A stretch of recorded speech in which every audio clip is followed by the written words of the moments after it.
Hey, it's Jordan with TYT Politics here at the People's Summit in Chicago. And I'm here with the wonderful Nina Turner, former state senator for Ohio. You were one of Bernie Sanders' star surrogates. You and I have spoke many times. Actually, I think the first time on the campaign trail I actually saw like what's really going on was in Ohio before the primary. We spoke in that the parking lot. I was voting. Yeah. Came to my polling place. Yeah. My first question, let's just get this out of the way. Can you confirm or deny you have had collusion with the Russian government, a Russian ambassador, or anybody? I cannot confirm nor deny. Okay. Jesus Christ. You know, you stand up for the people and all of a sudden you're a Russian spy. That was news to me. Right. A sister is a Russian spy from Cleveland, Ohio. Well, no, I want to start with that. Yeah. So a perfect symbol of what's wrong with the media and this country, you were on CNN. That's your prerogative. I would have come on me, but... I'm on CNN. Now, don't hate on my CNN. No, I'm not. I'm a political commentator on CNN, okay. Yeah. And, you know, she said, she says, you know, people in Flint don't care about Russia. And they looked at you like you just stole their Christmas tree. Can you kind of talk about, you know, what you're seeing with the corporate media's fixation on this? I do think if there's collusion or things like that, sure, have an investigation. But do you think there's enough focus on the issues that everybody is here at the summit for today? No, not at all, Jordan. I have to say this to you. Thank you for your coverage of Flint. Part of what I was saying is not that, you know, it might be of a list of 20 things, it might be 20, or a list of 100 things, it might be 100. But when you have to wake up and turn on your faucet and the water is brown, when your children are crying because you can't cook with that water, you can't take a shower, you can't wash clothes, that is not the first thing on the minds. And you've done extensive coverage in Flint, and I'm sure that that is not the first thing that comes to mind. You know, when you're just trying to survive every day. You know, I was in California just a few weeks ago, and I had to take a cab ride, and the driver said, it's about the economy. It's about, no, San Antonio. I was in California, but San Antonio. I've been traveling so much. And I had a woman cab driver, and she said, it is about the economy. And this was unsolicited. She said, I worked so hard and all the people around me. And she said, you know what, we're being priced out of being able to live in places like San Antonio because the cost of living is so high. Did she mention Russia first? Absolutely not. But if we were to ask her something about that, would she have an awareness? Absolutely. We got to get back to the real life problems of everyday people in this country. We are not paying attention to them, and they're suffering, Jordan, and you are out there. I remember that picture you put on your Twitter about how when you go to the restroom, not faucet water, was that water in cans? Canned water in the Flint bathroom. I had never heard of canned water before, and this was before Mr. Trump took office. Make no mistake, Mr. Trump so far has proven himself to be unworthy of office, no doubt about it. Okay, now what? Now that we've established that, now what? It's been almost 3.5 years. And the citizens of Flint do not have clean water. That happened before Mr. Trump got into office. And by the way, racism, sexism, you know, ageism, all the isms in this country, we need to constantly deal with. Is Mr. Trump exacerbating those issues? Without a doubt. But what are we going to do about it? And we can't get anybody to get to what are we going to do about it. And I don't want to forget my people in East Chicago, Indiana, or Pittsburgh, or Cleveland, or Milwaukee, or California, or Long Island. I mean, the list goes on of water contamination that the media is not talking about. Flint is just the canary in the coal mine. It is the symbol that we need to act. But Rutgers University Reuters University did a study, and it says over 3,000 areas in this country have higher lead levels than Flint. What the hell? So can we do some of that? Can we work on Medicare for all while we deal with Russia? And my only point was, do we need all of 535 of the officials there to deal with Russia? Can some people deal with our infrastructure? Can some people deal with the fact that people are underemployed and unemployed? Can we deal with the fact that a report just came out saying that black male children are not reading up to the level that they need to be competitive? Can we deal with some of that? Can we deal with the fact that, I think it was also in California, they're paying more money to house people in prison than we could pay for somebody to go to Harvard? Can we just deal with some of that, Jordan? Can we just deal with some of that? But if it's not Russia, if it's not about collusion, nobody wants to hear about it. And to see these Democratic officials just speaking off of talking points, not even dealing with the real substantive needs of the American people every day beyond Russia. Can I just say, Jordan, for the record, yes, if Jared Kushner did something wrong, let the chips fall where they may. If President Trump has done something wrong, let the chips fall where they may. If General Flynn has done something wrong, if the investigation proves that those folks have done something wrong and others, let the chips fall where they may. But at the same time, can we do something for the people right here in the United States of America? I want to one more question on this, because what's really troubled me, for the record, I don't like Donald Trump. I didn't tell you to vote for him. But right. But you're changing your story. Right. But what's troubling to me is you got Nancy fake news. Congresswoman Nancy Pelosi, Chuck Schumer, all these people are going ranting about our democracy is under attack. Our democracy is under attack. Well, data came out. Right. Data came out years ago. We don't live in a democracy. 90%. I think it was something like public sentiment on things. 90% of the time, legislation does not actually come of that. No. Secondly, how do we live in a democracy when if you go out to exercise your First Amendment in North Dakota, you saw the 6 residents arrested in Flint, you're either shot by rubber bullets, tear gas, this and that. It seems that the Democratic establishment has run with this narrative that everything was peachy before January 20th, and all of a sudden Hitler came in and democracy is under attack. But I don't want to be all doom and gloom, but like my concern is if the Democratic Party, and they try to suck in the progressive movement, fixates like Trump has been the difference. The country has fallen off the cliff. It kind of has a selective amnesia as to what were the problems before. It does, Jordan. And listen, I don't want to use, I know you said Hitler, but I want to say I don't want to even use that. You know, we're nowhere near that kind of thing, and what our Jewish sisters and brothers had to endure, and the gypsies and other folks, you know, our homosexual sisters and brothers, we're nowhere near that. But your point is well taken. Ask Sandra Bland's mother the thing. Ask Tamir Rice's mother. Ask John Crawford III's mother. Ask Trayvon's mom. This is not, and my point is only this. Ask the residents right here in Chicago who live on the south side and the west side who have to endure, you know, the crushing epidemics of poverty and the violence that comes along with some of that. Ask them, is this just about Trump?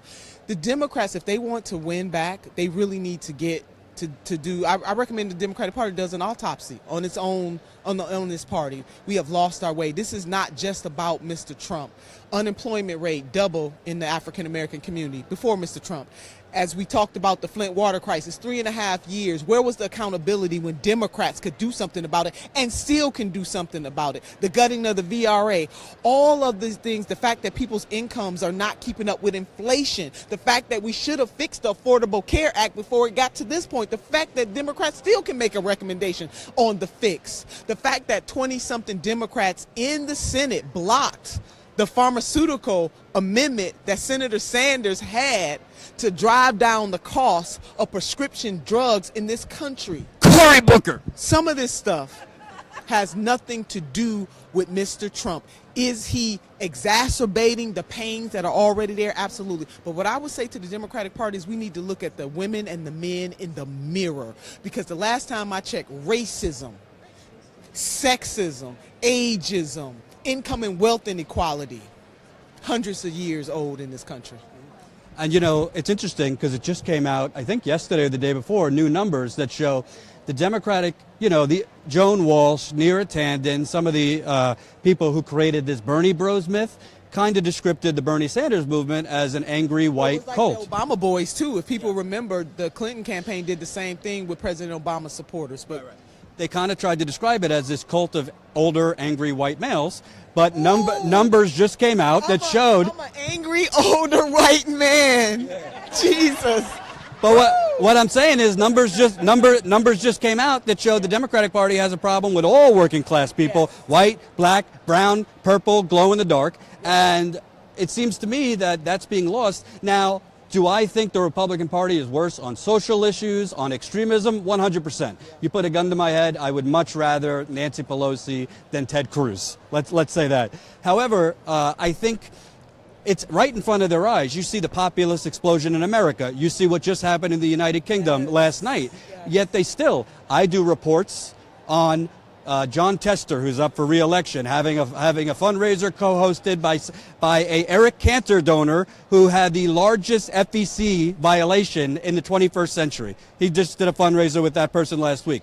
I mean, Kirsten Gillibrand, all these people, they're leading the resistance while having fundraisers at night with Citigroup, Wells Fargo. So what does the progressive movement do? Yes, to when Trump does wrong, to focus on Trump, but also keep these people accountable so that if Trump goes away, we don't want to just put the same people, the same neoliberal people in office that brought us to this point so far. Just totally being anti-Trump doesn't work. If it worked, he wouldn't be he wouldn't be president of the United States. That's what we did in 2016. But it really is about what we're doing right here, right now. The People's Summit is that kind of movement to awaken the sleeping giants and let them know that the power is in their hands to elect progressives who are actually going to push public policy that works for the people. This is not about these individuals getting elected just to satisfy their own pursuits for power.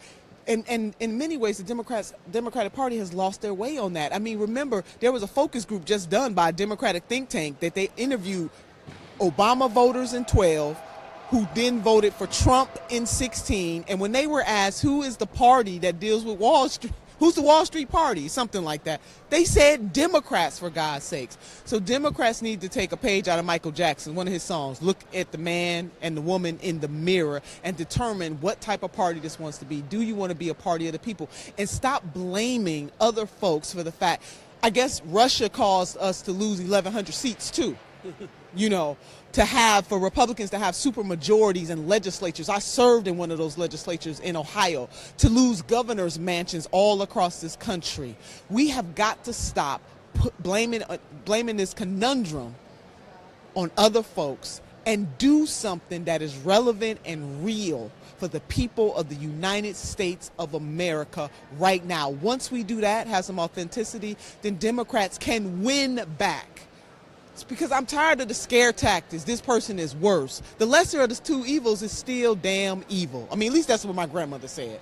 So we really have to start to speak to the hearts and minds and the souls of the people in this country and do something with the power when we get it to change their lives. We're not doing that. And that's a good segue, because I've talked to probably at this point thousands of people who straight up, many of them at this conference, are frustrated and feel like no matter what we do, we're never going to get wins on the actual scoreboard. They look at what happened with Bernie. Zephyr Teachout was unfortunately not victorious. You have the California chair race that just happened, that there was some controversy there, but the progressive candidate did not win. And I always say, honestly, if I'm looking at it, an older, slightly disheveled Democratic socialist almost took down the biggest political machine in United States history. So I think we're kind of close to where we want to be. How do people keep their hopes up when we haven't gotten the amount of wins on the board that we need? Look at it. You just made an important point. We have a party that's been established for a very long time that over the last 8 years have lost 1,100 seats. The progressive movement is just getting this uptick again. So don't look at it the wrong way. Look at it the right way, which is this is a movement. This is not just about resistance, Jordan. This is about resilience. And what resilience says is that we're going to stand up for what is right, even if in that moment you don't see the win. What resistance says is that, and I teach African American history, so I'm always going back to the lives of African Americans. If my ancestors had said, oh my God, 1820, not free yet, let's stop, let's give up. And I know for some people that might be over the top for me to put it that way, but I'm trying to paint a picture here that we continue to fight, not just resist a bit, but to be resilient, because there is going to become a moment where the synergy is right there, and we have had wins all along the way. Are we going to lose some? Absolutely. But we're going to continue to win. And win is not just winning the elections, even though I want to say to my progressive sisters and brothers that it's not just about having the right ideas. We do have to win these seats to push those policies. But as you pointed out, nobody thought that the Democratic Socialist, a 74-year-old Democratic Socialist with an afro right, from Vermont, would be able to upset the establishment in the way that he did. And you know what? In the words of Theodore Roosevelt, he was the man in the arena. He raised small dollar donations, average donations, $27, when other candidates were taking big money from corporations, from millionaires and billionaires. And he showed us something, that when people come together, they can make the change. So we cannot give up on this first round or even the second round. I'll put it this way, Jordan. A minister of mine that I really adore, his name is Dr. Otis Moss Jr. He was with Dr. King. He marched with Dr. King, was a dear friend of his. And when I was frustrated in 2014 because of all of the voter suppression tactics that Republicans were doing in my state, and I was running for Secretary of State and I was feeling some type of way, he said, "Senator, the struggle is forever, so we are forever in the struggle." And so that is my message to my sisters and brothers, that the struggle is forever, so we are forever in the struggle. And my last question. So I don't like this gotcha, when are you running for president kind of thing. So I'm not gonna do that. But listen, I've been to Ohio a lot of times. You got the Rover pipeline that's spilling all over the place. 18 spills that we know of. John Kasich hasn't said much on it. They're not permanently shutting it down. You got an economy that, despite Kasich's proclamations, is unequal. African-American unemployment, Latinos, low-income white people. It's basically Ohio, like Michigan, the jobs long went offshores. What's your consideration if you were to run for something in Ohio or elsewhere? I don't know yet, Jordan. I want to continue to do what I'm doing right now, which is I travel this country helping progressive candidates and progressive causes. And in the state of Ohio, we certainly are not where we need to be. I will give one shout out to my governor. At least he had the decency to run a decent campaign on the national level. I mean, out of all those Republicans, he was the most decent person on that stage, and he wasn't allowing himself to be pulled in. And he expanded Medicaid. So I gotta give him credit for that. The governor and I are working on something pretty important in Ohio, which is the community police task force or collaborative right now, to really bridge the divide between the police and the community, which we know is needed. And we came up with that right after, Tamir Rice. So it's not all doom and gloom. And my God, would I rather, yes, I wanted Senator Bernie Sanders to win this election. No surprise there. But would I have much rather have to deal with a John Kasich in the president's office right now over Mr. Trump? Absolutely. So we have lots of work to do. So I don't know, Jordan. I don't know what I want to be when I grow up. That was a long way around. I kind of gave you that go around the corner answer. But I had to say something positive about my governor, because I have been. We fight it out.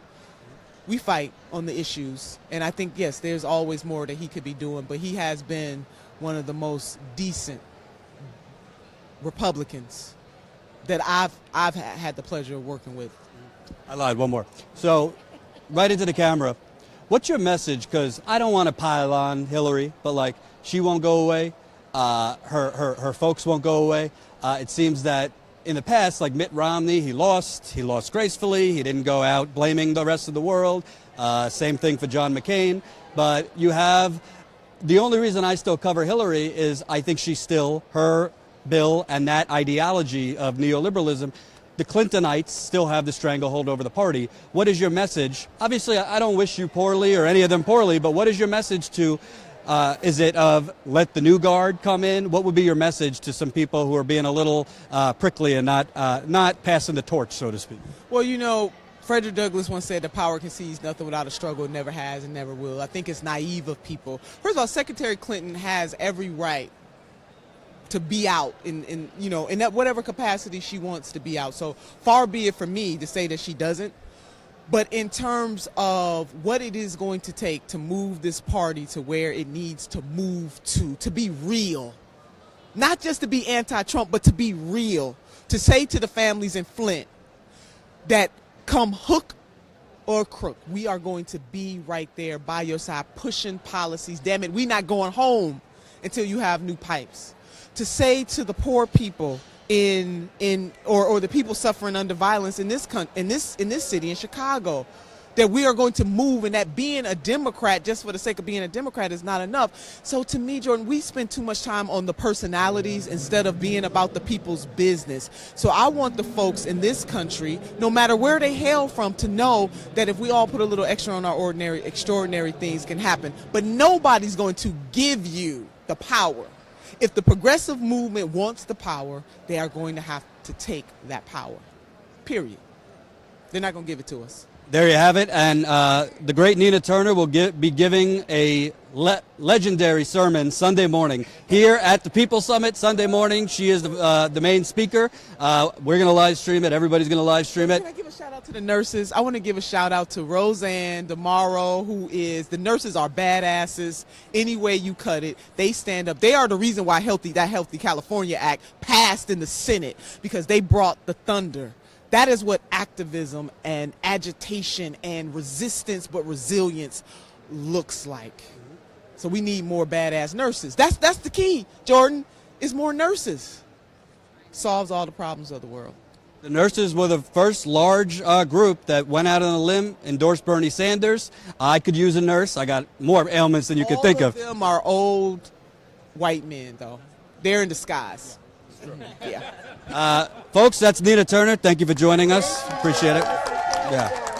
And I'll be live. Nomiki will be live. We're doing Aggressive Progressives today here. So stay with TYT and TYT Politics. Thanks.